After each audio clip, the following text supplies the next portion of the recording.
Un témoignage exceptionnel à présent dans ce rendez-vous d'infos. Bonjour Louis Ernaud. Bonjour. Et merci d'être sur ce plateau. Vous avez été détenu pendant près de 2 ans en Iran. Vous êtes l'un de ceux que la France appelle les otages d'État. Vous avez été libéré l'été dernier. C'est la première fois que vous prenez la parole à la télévision. Merci d'avoir choisi France 24 et merci de votre confiance. D'abord, comment allez-vous ?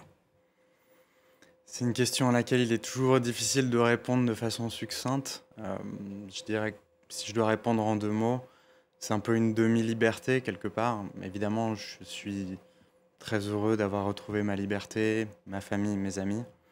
D'un autre côté, il y a des Français que je laisse encore là-bas et des otages d'autres nationalités également. Et puis aussi le sentiment d'avoir laissé derrière moi des prisonniers politiques qui m'avaient accueilli d'une manière absolument exemplaire et qui étaient devenus une famille pour moi. Donc c'est un sentiment très mitigé.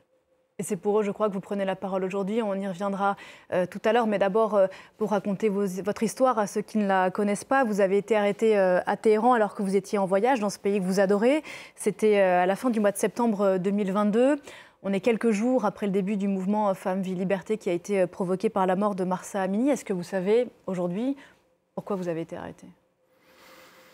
En fait, j'étais arrêté à ce moment-là au milieu d'une vague d'arrestations de plusieurs Européens qui très certainement a servi à légitimer la théorie du complot selon laquelle les gouvernements occidentaux auraient été derrière ces manifestations.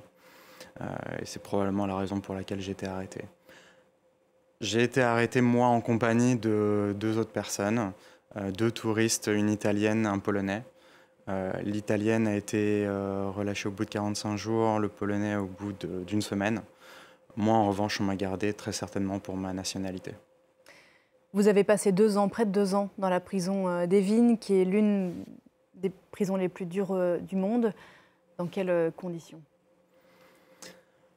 Quand j'ai été arrêté, on m'a amené donc à la prison d'Evin dans le quartier de haute sécurité des services de renseignement iraniens, le bâtiment dit 209 que tous les Iraniens connaissent.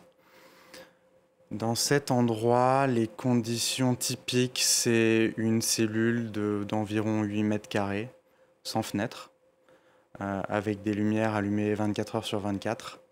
Et sous la surveillance de caméras qui épient le moindre de vos mouvements. Vous êtes traité comme un animal. Vraiment, tout est fait pour que vous soyez déchu de votre humanité. Vous vivez, dormez, mangez à même le sol. On ne vous parle pas, on vous hurle dessus, on vous aboie dessus, je pense que c'est même le bon mot. Et on vous sort 1 à 2 fois par semaine pour une demi-heure pour prendre l'air. Et c'est tout. Vous êtes complètement coupé du monde. Le monde cesse complètement d'exister. La seule chose qui vous parvient en dehors de la cellule, ce sont les cris, les hurlements d'autres détenus qui tentent de se débattre ou qu'on essaie de soumettre dans des cellules adjacentes. Et vous êtes évidemment aussi complètement coupé de votre famille, de l'ambassade également. En l'espace de 6 mois dans ces quartiers-là, j'ai eu droit à 3 appels. 3 appels de quelques minutes, étroitement surveillés, parfois dirigés, parfois on me disait ce que je devais dire. Et c'est tout, en fait.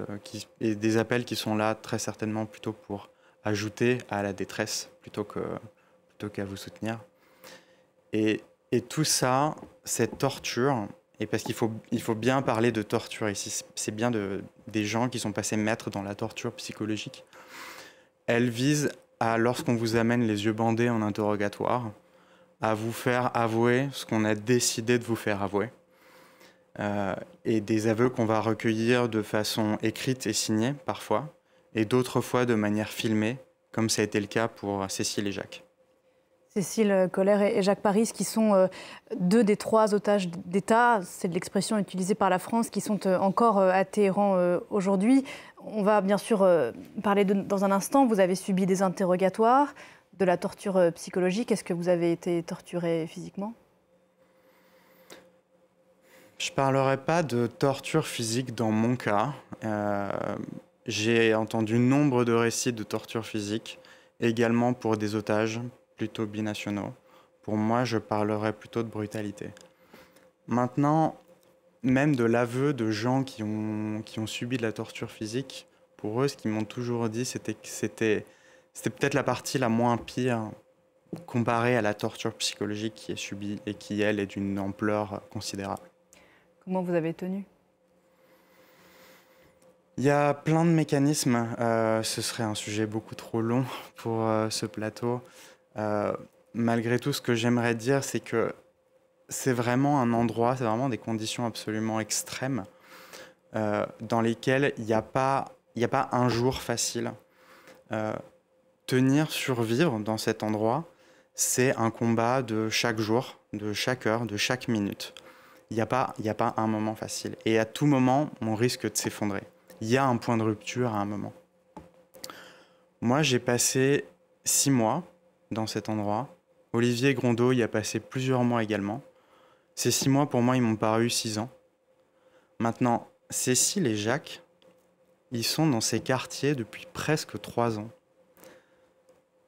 Pendant ma détention, j'ai côtoyé des quantités d'otages de toutes les nationalités, avec tous des histoires plus terribles les unes que les autres, mais j'ai jamais été témoin d'un tel déchaînement de violence. Et il y a vraiment, je sais même pas comment il est possible de tenir sur une telle durée.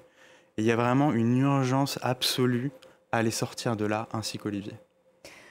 Vous avez croisé des binationaux, des otages d'État et des prisonniers politiques iraniens que vous avez vus arriver au fur et à mesure de la répression qui se renforçait contre tous ceux qui avaient de près ou de loin un lien avec ce mouvement Femmes, Vie, Liberté. Vous avez croisé certains de ceux qui ont été exécutés depuis septembre 2022.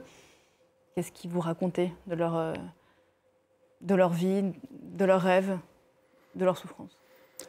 J'ai effectivement été beaucoup confronté et sensibilisé à la détresse de ce peuple pour lequel toute forme de contestation politique est très durement réprimée de manière complètement absolue. Et j'ai côtoyé beaucoup de ces manifestants au début, par centaines. Ils étaient arrêtés par dizaines de milliers à l'époque. Et l'un de ceux que j'ai croisés, parmi ceux qui ont été exécutés, le premier qui était exécuté, en fait, Mohsen Shekari, lui, il me disait « Mais Louis, tu sais, moi, si je suis descendu dans la rue, tout ce que je voulais, c'était une vie normale, avec un boulot normal, avec une paye correcte et un petit peu de liberté pour m'amuser. Et c'est tout. » Mohsen Shekari a été pendu en décembre 2022. Est-ce que du fond de votre prison, on comprend que vous avez été détenu dans différents endroits de cette prison d'Evin, avec des conditions, disons, dans un panel d'horreur, parfois peut-être un petit peu moins dures. Est-ce que vous avez eu vent, et si oui, comment, de l'immense mobilisation qu'il y avait ici en France? Je pense à votre maman, votre famille qu'on a reçue sur ce plateau, qui se sont battus corps et âme, si j'ose dire, pour tenter d'obtenir votre libération. Est-ce que ça, vous l'avez su à un moment? Je l'ai su, effectivement, par bribes d'informations, et c'est effectivement quelque chose d'extrêmement important pour un otage de se sentir soutenu et de voir l'élan humain, en fait, surtout quand on est confronté à autant de cruauté et d'inhumanité. Si vous prenez la parole aujourd'hui, vous l'avez dit, c'est pour parler du sort des 3 Français qui sont aujourd'hui encore dans les prisons d'Iran, Jacques Paris, Cécile Kohler et Olivier Grondeau, qui a pris la parole cette semaine chez nos confrères de Radio France et qui, dans une déclaration bouleversante, a fait part de son épuisement. Il y a urgence à les sortir tous les 3 de là. Et si oui, on fait comment ? Malheureusement, ça, c'est pas de mon ressort et je ne saurais pas. Ça n'est pas mon rôle. Mon rôle à moi aujourd'hui, il est de faire passer un message sur 3 points. Le premier, il est évidemment sur l'urgence de venir en aide aux otages français, mais d'autres nationalités qui restent encore là-bas. Il y a une urgence absolue. Aux autres nationalités, je pense également au docteur Djalali, citoyen suédois, qui est encore dans la prison d'Evin depuis presque 9 ans maintenant, qui a subi toutes les formes de torture possibles et imaginables et qui est sous peine de mort. Le deuxième point, c'est de sensibiliser l'opinion européenne pour qu'il y ait une mobilisation sur cette diplomatie des otages, sur ce rançonnage, sur ce marchandage humain qui existe depuis 45 ans, qui existe depuis la fondation de la République islamique, mais qui a pris des proportions énormes depuis quelques années. Et le troisième point, c'est également d'encourager l'Europe à agir, les autorités européennes à agir et à ne pas laisser impunies toutes les violations des droits humains dont sont victimes les Iraniens et tous les prisonniers politiques que j'ai pu rencontrer et qui purgent des peines massues de 5, 10, 20, 30 ans de prison qui ont été exécutés ou qui sont en passe de l'être. Un dernier mot, quand la porte de votre cellule s'est ouverte l'été dernier et qu'on vous a dit c'est fini, vous partez, vous êtes libre, vous avez dû quitter tous ceux avec qui vous aviez vécu, vous avez parlé de votre famille, des gens qui étaient devenus comme votre famille depuis 2 ans, et voilà, vous avez dû les laisser là-bas. C'est extrêmement difficile. Pour moi, le moyen de survivre, ça a été d'accepter ma vie telle qu'elle était et de ne pas penser à la liberté.